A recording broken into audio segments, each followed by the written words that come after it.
வாங்க ஃப்ரெண்ட், ஜிஆர்டிக்கு உங்களை அன்புடன் வரவேற்கும். அனைவருக்கும் இன்ப அதிர்ச்சி கொடுக்கும் விதமாக தங்கத்தோட விலையும் வெள்ளியோட விலையும் தொடர்ந்து சரிஞ்சிட்டே வருது. இதில் தங்கத்தோட விலையில் சரிவின் வேகம் தாக்கம் மிக மிக அதிகமாக காணப்படுது. ஒவ்வொரு நாளும் கடும் சரிவு இல்லை பெரும் வீழ்ச்சி அப்படிங்கிற ரெண்டு விஷயத்தில் காணப்படுது. அந்த வகையில் இன்று எவ்வளோ சரிஞ்சிருக்கு, மேற்கொண்டு எவ்வளோ சரிய வாய்ப்புகள் இருக்குது அப்படிங்கிறத பற்றிலாம் தெரிஞ்சுக்கணும். நம்ம ஜிஆர்டியை சப்ஸ்கிரைப் பண்ணுங்கள், வீடியோக்கு ஒரே ஒரு லைக் போடுங்க. 24K தங்கம் 1 கிராம் 16,582 காணப்பட்டது. 87 விலைசலுடன் 16,495.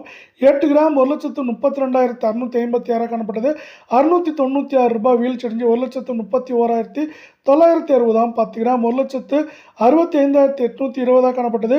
870 ரூபாய் வீழ்ச்சி அடைஞ்சு 1,64,950 ரூபாயா இருக்கு. 100 கிராமோட விலை 16,58,200 ரூபாவாக காணப்பட்டது. ஒரே நாளில் 8,700 ரூபாய் விலை சரிவோட 16,49,500 ரூபாயாக காணப்படுற அதே வேலை நீங்கள் நம்ம சேனலில் சப்ஸ்கிரைப் பண்ணலாம் கூட பரவாயில்ல. வீடியோக்கு ஒரே ஒரு லைக் போடுங்க. 22K தங்கம் 1 கிராம் 15,200 காணப்பட்டது. 80 விலை சரிவோட 15,120. 8 கிராம் 1,21,600 காணப்பட்டது. 640 ரூபாய் விலை சரிவோட 1,20,960 ரூபாயாக காணப்படுது. இது 5,200 ரூபாய்க்கு மேலே இந்த வாரத்தில் சரிஞ்சு காணப்படவில்லை.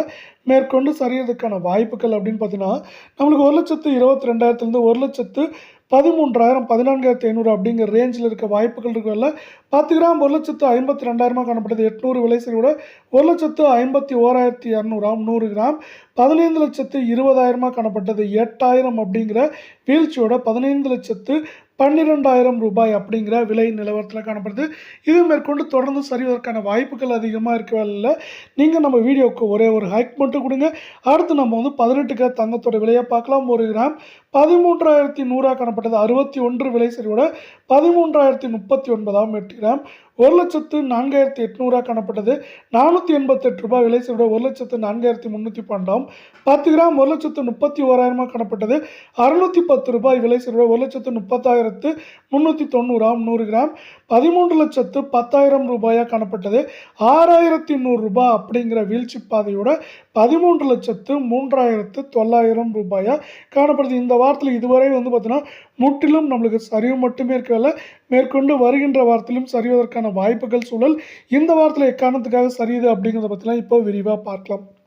முக்கியமாக பார்த்தீங்கன்னா, இப்போது இஸ்ரேல் மற்றும் பார்த்தீங்கன்னா அமெரிக்கா ஈரானை வெகுவாக தாக்கிட்டு இருக்காங்க. இதனால் பார்த்தீங்கன்னா அந்த இடம் ஃபுல்லாக ஒரு பதட்டமான சூழ்நிலை நிலவிட்டுருக்கு. அதே போல் கச்சா எண்ணெய் உற்பத்தியும் அங்கே இருக்க பல்வேறு நாடுகள் நிறுத்தி வச்சுருக்காங்க. உலகத்தில் பார்த்தீங்கன்னா நம்மளுக்கு 40% மேலே கச்சா எண்ணெய் அங்கேருந்து பெறப்படுது. அது மட்டும் இல்லாமல் எல்பிஜி கேஸ் அப்புறம் சிஎன்ஜி எல்லாமே அங்கேருந்து இருக்கிறதில்ல. இது ஒரு பதட்டமான சூழ்நிலை நிலவிட்டுருக்கல. அது மட்டும் இல்லாமல் முக்கியமான இடங்களே அவங்க லாக் பண்ணியிருக்காங்க. இதனால் பார்த்தீங்கன்னா வணிகமும் பாதிக்கப்பட்டிருக்கு. அதே போல் அது வழியாக வர கப்பல்களையும் தாக்குவோம் அப்படின்னு ஈரான் சொல்லியிருக்காங்க.